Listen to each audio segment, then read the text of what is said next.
Hey everyone, welcome to a new series. We're starting a series this week called Story Starters.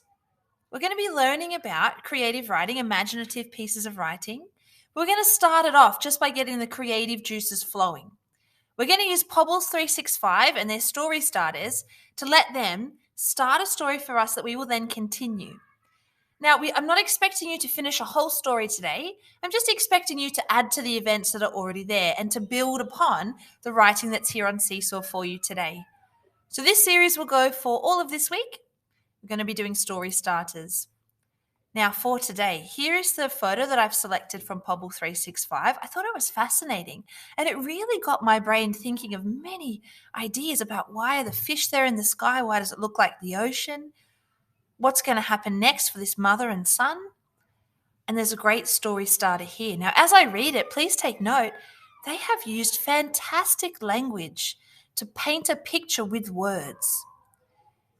Now, they haven't just said he stood next to his mum, they wore coats, they were wet, they saw the sky.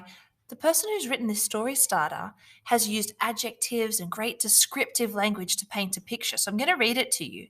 And then your job today will be set the timer for 30 minutes and continue the next chunk of the story. He stood there next to his I'll start again. Tongue-tied. He stood there next to his mother, hand outstretched towards the sky. They were both protected by their coats and a large black umbrella held by the tall woman.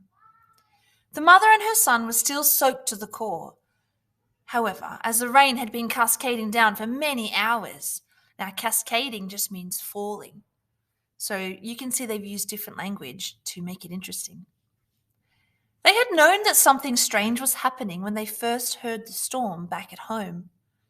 The normal, distant rumble of thunder had been accompanied by a strange wind, almost a whoosh, whooshing sound. The only time the boy had heard a noise like that before was when they'd been near a busy motorway. They stared up at the remarkable view above them and wondered what on earth was happening. ... Now that's where you come in. Your job is to continue this story. You don't need to write this out.